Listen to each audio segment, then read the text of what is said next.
Olá pessoal, Pastor Júnior aqui mais uma vez para o nosso último episódio da série Uma Igreja Saudável. Fique ligado, compartilhe esse vídeo, eu tenho certeza que o Senhor vai falar com você.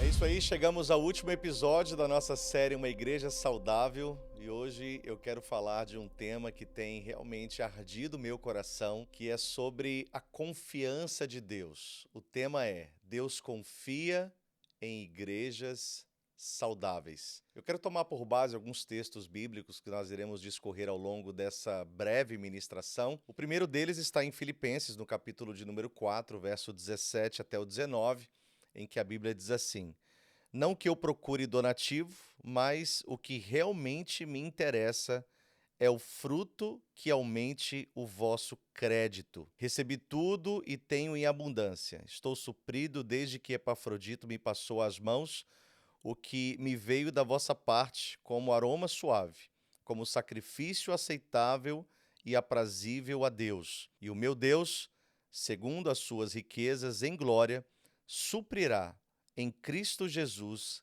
cada uma das vossas necessidades. Sabe, o apóstolo Paulo, ele sempre teve um interesse muito maior do que apenas suprir uma necessidade própria ou suprir uma necessidade do reino, da obra de Deus.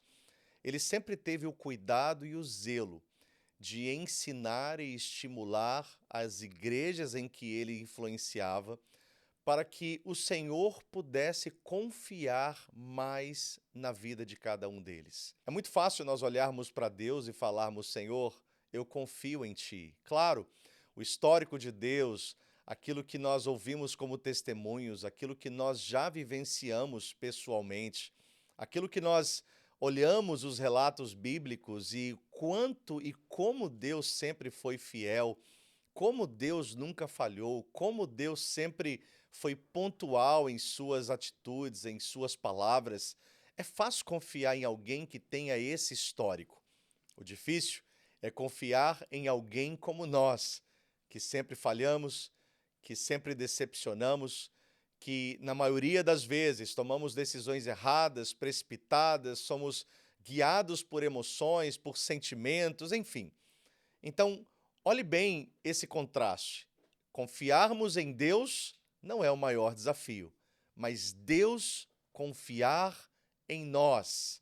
O padrão de confiança que nós temos já é talvez um padrão elevado em que nós não conseguimos confiar em pessoas que classificamos serem inferiores a nós mesmos. Mas imagina o padrão de Deus. Só que são coisas pequenas que nós fazemos que desperta e constrói um histórico, um crédito aonde Deus pode confiar em nossas vidas. Paulo está aqui não falando com aqueles irmãos que ele precisava de uma oferta, que ele tinha necessidades e que ele apresentaria então um quadro, um cenário que iria mexer com as emoções das pessoas para que elas tirassem tudo e pudessem dar a ele como oferta. Ele diz: não, eu já estou suprido, eu já tenho em abundância. O que já me foi feito me é suficiente para que eu possa realizar o que eu preciso. Mas eu estou aqui abrindo a oportunidade para vocês contribuírem para que o vosso crédito seja aumentado diante de Deus. Ou seja, para que vocês não sejam guiados por uma necessidade, mas sejam guiados por um propósito. Deus precisa confiar em vocês. E para que Deus confie em vocês, para que o crédito de vocês aumente diante de Deus, vocês não podem ter atitudes guiadas pelas vossas emoções. Vocês precisam trabalhar por princípios. Os princípios, eles estão fora do campo das emoções. O dia que eu estou triste, eu obedeço a Deus. E o dia que eu estou alegre, eu continuo obedecendo a Deus. Por quê? Porque a obediência faz parte de um princípio para que eu venha realmente me relacionar com o Senhor e receber dele a sua confiança. Deus, ele confia em igrejas saudáveis. Igrejas equilibradas, igrejas que possuem características, como nós temos falado ao longo dessa série, são igrejas em que o Senhor confia. E eu quero falar mais ainda sobre isso. Eu quero trazer a vocês, por exemplo, o texto de Atos dos Apóstolos, no capítulo 2, quando nós lemos do versículo de número 45 até o versículo 47, a gente começa a ver como aqueles irmãos, como aqueles cristãos, eles, eles tinham a confiança do Senhor, mas primeiro, como eles agiam. Eles vendiam propriedades, eles distribuíam com aqueles que precisavam, quer dizer, eles possuíam um alto nível de generosidade, de consciência. Eles não conseguiam estar bem quando seus irmãos não estavam bem. Eles amavam uns aos outros, eles se reuniam nos templos, eles adoravam a Deus. E a Bíblia diz no versículo 47, ele diz assim: sempre louvando a Deus e desfrutando da simpatia de todo o povo. E a cada dia o Senhor lhes acrescentava aqueles que iam sendo salvos. Deixa eu parar aqui um pouquinho e fazer uma pergunta para você. Todos nós entendemos que um dos maiores ou melhores motivos que nós devemos fazer a obra do Senhor não é apenas dentro dos nossos projetos pessoais pedir que Deus venha a abençoar o que eu estou fazendo. Estou fazendo uma pequena conferência, Senhor, venha abençoar a conferência que eu estou fazendo. Estou fazendo aqui um encontro de casais, Senhor, venha abençoar o encontro de casais que eu estou fazendo. Não. Uma das melhores e maiores motivações que devem guiar as nossas atitudes em relação ao que fazemos para Deus é simplesmente nos colocar à disposição dele para participar daquilo que ele está fazendo na terra. Então a nossa oração muda de Deus vem abençoar o que eu estou fazendo para Deus, conte comigo para aquilo que o Senhor está fazendo. Se o Senhor está fazendo algo em uma cidade, Senhor, conte comigo. Seja algo visível aos olhos dos homens ou seja algo invisível aos olhos dos homens. Seja algo grande diante dos olhos dos homens ou seja algo pequeno diante dos olhos dos homens. Até porque nós não podemos trabalhar com a perspectiva da visão humana. Aquilo que pode ser grande diante dos homens pode ser pequeno diante de Deus. E o inverso. Aquilo que aos olhos dos homens é quase que insignificante, para Deus é algo maravilhoso. E o que eu quero dizer para você é que nós conquistamos a confiança do Senhor quando nós nos colocamos à disposição dele para realizarmos qualquer que seja a obra necessária. Às vezes o Senhor Jesus quer mostrar para uma pessoa perto de você ou distante de você que ele é bom. E para que ele faça isso, ele conta com você, para que você possa ir, seja um abraço, seja uma ligação, seja uma oferta, seja uma ajuda, e no momento que você assim faz, essa pessoa descobre o quanto Deus é bom. E a bondade de Deus foi expressada através das suas atitudes. Eu fico pensando quando Deus quer fazer algo grande na terra, e claro que algo grande aos olhos dele, e aí de repente ele vai pensar e falar quem eu vou contar para essa grande obra. Me traz à memória um projeto que aconteceu aqui iniciando no início da década de 90 e foi até o ano de 2005, 2006, uma grande, talvez a mais complexa, a mais cara e a mais controversial obra que aconteceu nos Estados Unidos da América, que foi exatamente aqui na região de Boston, na capital do estado em que a gente reside já há quase 30 anos, que foi um projeto batizado como Big Dig, a grande escavação. Foi um projeto urbano monstruoso. Foi calculado que se gastaria um pouco menos de 3 bilhões de dólares, isso no início da década de 90, achando que iria tomar mais ou menos uns 5 a 6 anos. O projeto demorou aproximadamente 15 anos e ele custou pelo menos 10 vezes mais do que eles planejaram. Uma ponte monstruosa, linda, que foi construída próximo do centro, ou bem no centro de Boston, túneis que foram escavados debaixo da cidade, alguns túneis foram escavados debaixo do mar e outras grandes rodovias de acesso para o fluxo de trânsito, uma obra urbana. E eu fico pensando quando eles reuniram-se para fazer algo, dessa natureza que iria trazer um risco monstruoso para a população, um túnel desse debaixo do mar, se um cálculo errado é feito, quantas e quantas vidas podem morrer por causa de um erro feito num projeto como esse? E quem eles vão chamar para isso? Quem eles vão convocar para poderem idealizar uma obra desse tamanho, dessa importância?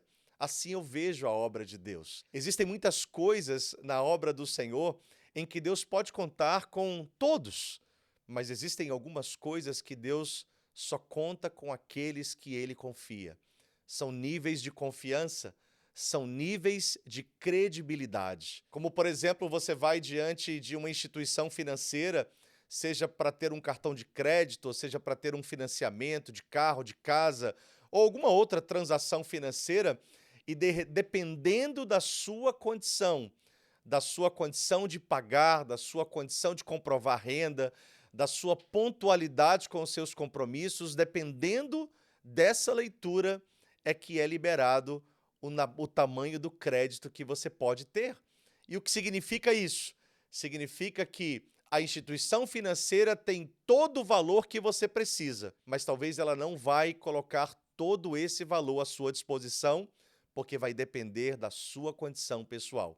Eu vejo que esse é um pálido retrato da maneira como Deus trabalha conosco. Todos nós queremos fazer a obra de Deus. Claro, todos nós estamos na terra para realizarmos a obra de Deus. Mas a pergunta é: qual tipo de obra que Deus pode confiar a cada um de nós? Qual é a dimensão da obra que Deus vai confiar a cada um de nós? Nós não temos como barganhar com o Senhor, fazer promessas vazias. Nós não temos como construir narrativas para tentar conquistar a confiança de Deus ou chamar a atenção dele de maneira intencional.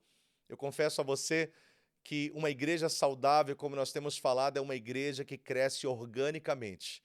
E quando há um crescimento orgânico, significa que existe um tempo e significa que se passa por todos os processos. Assim somos nós quando vamos conquistar a confiança de Deus, quando o nosso crédito vai aumentar diante de Deus. Nós não podemos pular os processos, nós não podemos pegar atalhos. Nós sempre falamos que existem pelo menos 3 coisas que nós não podemos fazer dentro dos processos. Primeiro, nós não podemos pegar atalhos, porque Deus não trabalha, por exemplo, com elevadores, Deus trabalha com escadas. Outra coisa que nós não podemos evitar são as dores e os sofrimentos, porque Deus não trabalha com anestesias. Deus não vai te anestesiar para que você não sinta a dor. Você vai sentir a dor. Você vai passar pelos processos. Talvez hoje nós não passamos pelas dores que a igreja primitiva passou, que os nossos irmãos do passado passaram, dando a sua própria vida, embora ainda nos nossos dias existam muitos que dão a sua própria vida literalmente por amor ao Evangelho, morrem pela causa do Evangelho. Mas os impasses em que nós passamos, as marcas que nós carregamos no nosso emocional e até mesmo no nosso físico, elas são evidentes. E o que eu quero dizer para você é que não existem atalhos nos processos de Deus. Não existem conexões nos processos de Deus. Não existe alguém que você conhece, ou seu pai é pastor, ou a sua mãe é uma missionária, ou a igreja em que foi confiada a você já foi uma igreja edificada e construída. Queridos, para que nós possamos cumprir a obra individual que o Senhor tem conosco, nós vamos ter que passar por todos os processos. Deus não trabalha com elevadores, em que você aperta um botão e de repente você sobe às maiores alturas. Você vai precisar subir os degraus. Você vai precisar subir as escadas. Deus não trabalha com atalhos. Você não tem como pegar um atalho. Deus não trabalha de uma forma em que vai evitar você de passar pelas dores. Esses são os processos que nós atravessamos para construir uma credibilidade, ao ponto de quando Deus quer realizar uma grande obra na terra, e dentro dessa grande obra, Existem áreas específicas que ele conta com pessoas específicas. Então você, a sua ficha é puxada, o seu crédito foi construído e Deus diz: eu posso confiar em você. Eu imagino que quando Paulo estava dando a oportunidade para a igreja, para os filipenses contribuírem com a obra que ele estava realizando, talvez alguns olhavam e falavam assim: não, eu não vou contribuir com Paulo, porque Paulo já tem muito dinheiro. Não vou contribuir com a igreja de Paulo, porque a igreja está toda organizada. Eu vou contribuir com aquela outra igreja que tem uma necessidade. Querido, nós sempre seremos recompensados pelo Senhor quando nós atendemos pessoas em suas necessidades e essas necessidades passam por um julgamento natural que nós temos. Mas o nosso crédito só será aumentado pelo Senhor quando nós trabalharmos por princípios e dentre eles o princípio da obediência. Você ouvir do Senhor e você obedecer aquilo que ele fala. Paulo não estava mostrando uma necessidade. Paulo estava dando uma oportunidade para que eles pudessem ter o crédito aumentado diante de Deus.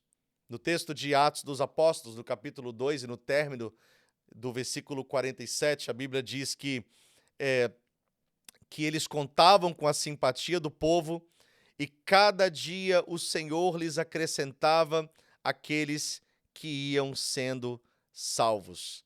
Deixa eu dizer para você uma coisa que talvez vai chocar um pouco a sua vida.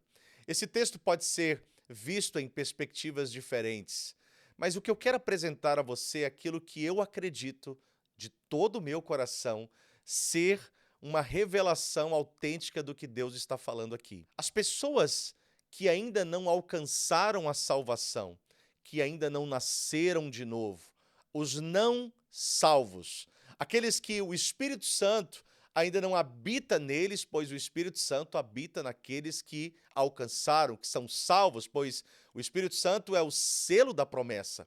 Então, o Espírito Santo, quando nós estamos ainda num processo de salvação, ele está como se do lado de fora, nos convencendo por palavras, por pessoas, para que possamos abrir o nosso coração. Uma vez que nós aceitamos a Jesus como Salvador, o Espírito Santo vem fazer morada dentro de nós. E agora ele começa a nos dirigir, ele começa a nos guiar.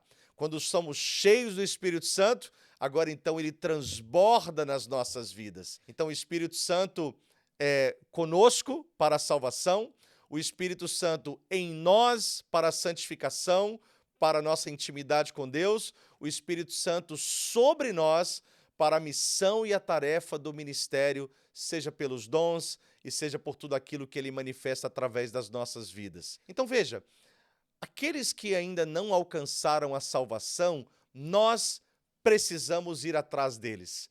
Nós precisamos ir e pregar o evangelho a toda criatura. Aqueles que ainda não foram salvos, esse foi o ID de Jesus. Nós precisamos ir e evangelizar.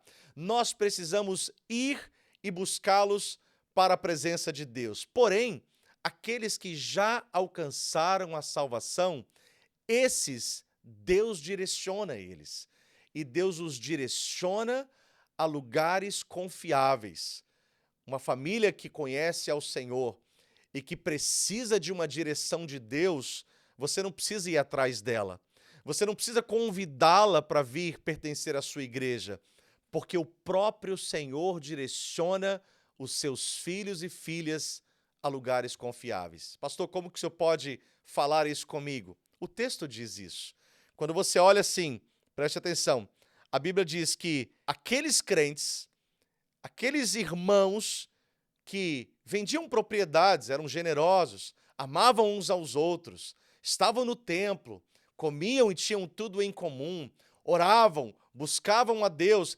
Essas pessoas, eles participavam regularmente nas suas comunidades. E o que a Bíblia diz é que eles alcançavam a simpatia do povo. Ora, a palavra simpatia, no grego, que é a palavra charis, essa palavra é a mesma palavra de Efésios 2:8, que é a palavra graça, onde em Efésios 2:8 a Bíblia diz, porque pela graça sois salvos. isso não vem de vós, mas é dom de Deus. A palavra simpatia no grego é a palavra graça.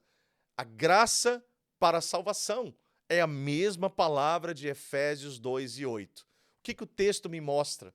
O texto me mostra que a vida comum daqueles cristãos pregava o evangelho àquela comunidade.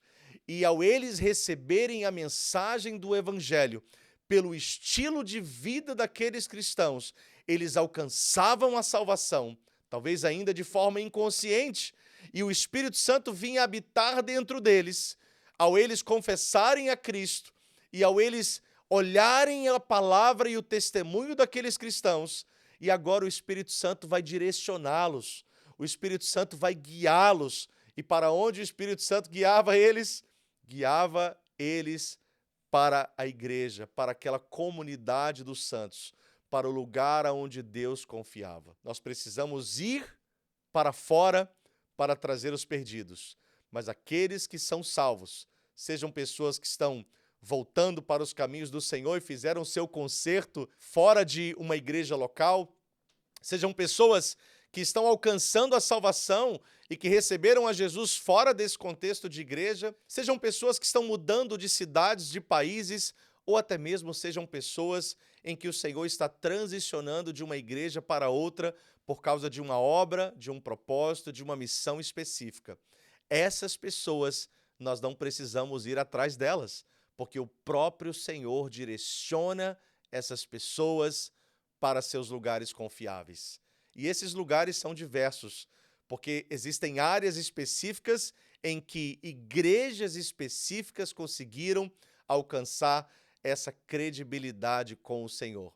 E aí então o texto diz que eles alcançavam a simpatia do povo, ou seja, aqueles crentes pregavam com suas vidas. Quantas vezes nós já ouvimos essa frase que eu não sei exatamente quem disse ela pela primeira vez, mas não é uma frase minha. Pregue o evangelho e, se precisar, use palavras. Porque a verdadeira mensagem do evangelho nós pregamos com as nossas vidas, com as nossas atitudes. Porque é o fruto desse evangelho que transforma, é que vai realmente evidenciar a eficácia dessa mensagem. E aí então, eles pregavam com as suas vidas e aqueles que eram salvos eram acrescentados pelo Senhor naquela igreja, naquela comunidade. E aquela igreja crescia e florescia no meio da sociedade. Essa é a palavra que o Senhor tem para mim e para você. Sejamos pessoas confiáveis. Deus confia em igrejas saudáveis. Nós não queremos apenas fazer a obra de Deus. Nós queremos fazer uma obra para Deus que esteja no coração dele. Que Deus te abençoe. Muito obrigado por ter assistido conosco essa série de mensagens, todos esses episódios. E eu peço a você, compartilhe com outras pessoas. Faça bom uso desse material e que a bênção do Senhor possa ser multiplicada na sua vida e através da sua vida. Fique na paz.